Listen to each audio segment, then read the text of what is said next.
everyone. Have you ever wanted to start your own company? Because I sure have, and I think many people have. Lately, I've been talking to one of my friends at Queen's University of Charlotte.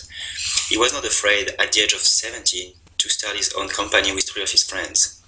2 years later, the company is still running. It's called Bread Clothing.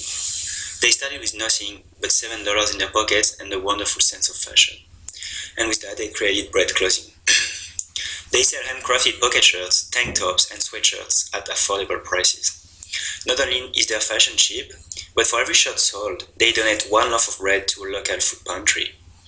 When trying to find customers, their motto is, not only will you be fashionable, but you will also be charitable. However, when talking to him, I felt like even though they keep shedding shirts, it was not working really well. They all moved to different places after high school. I decided to use Putnam's social analysis to help them have a better understanding of the situation. Putnam's social analysis identified 2 types of social capital: bonding capital and bridging capital.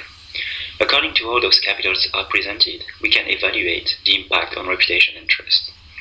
Bonding capital is the resources that act as glue that holds social groups together. Bridging capital is the resources that develop relationships between social groups, connecting one group to resources outside of its own circle. Bonding social capital is the type that furthers in groups cohesions, while bridging capital is understood as relationships outside of the group. Bonding capital is applied in several ways in the organization.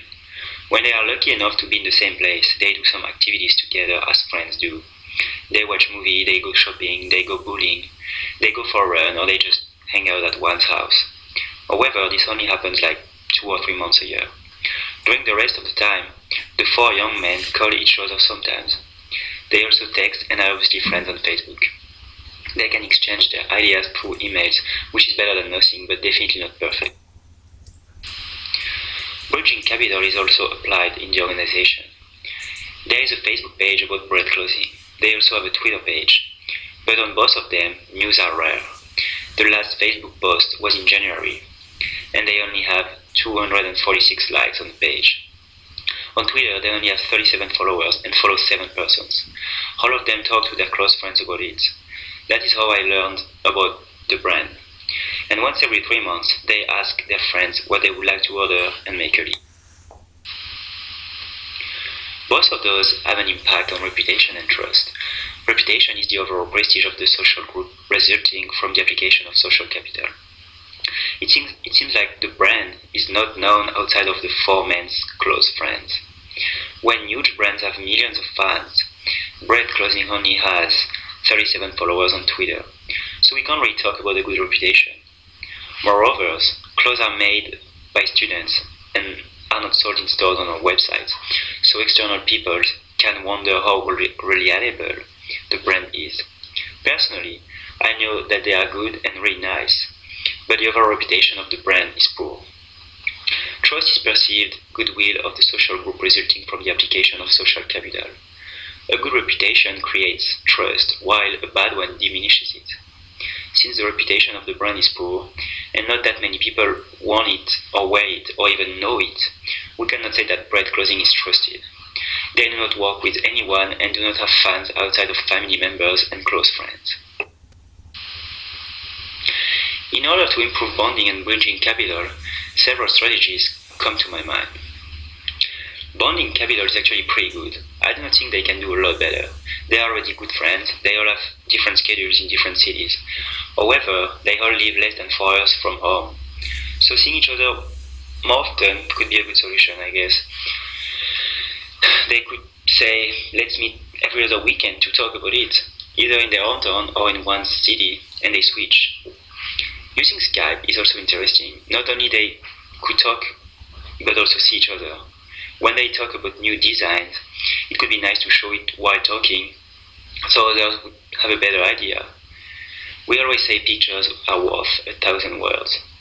Plus, you can have a conversation with 4 people on Skype, something you can't do on the phone, for example. Their biggest problem is definitely bridging capital. They can have a great atmosphere within the group, but they cannot really connect to other groups. I've found several solutions for that. Social media are obviously very good. They are not efficient when using them. They should invite people to like their pages. They should post about bread closing on their own personal pages and post on the bread closing page way more often, especially pictures. On Twitter, I think they should just follow a lot of targeted people and brands, which would eventually follow back and get to know about bread closing.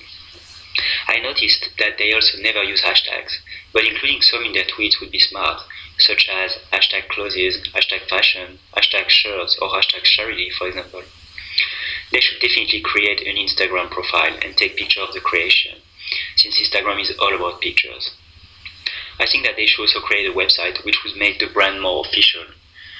Finally, since they are all students on different campuses, they should distribute flyers or hang posters on the walls in strategic places such as libraries or dining halls. By doing all of those, reputation and trust would get better.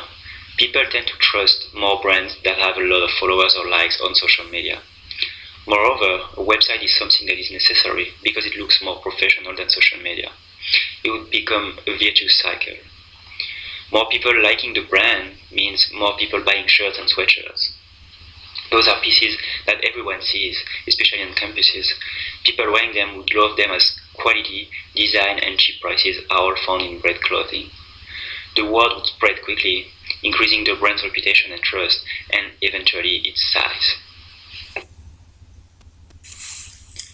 Using Putnam theory, we've evaluated how bonding and bridging capital were applied to a local brand and how it has impacted their trust and reputation.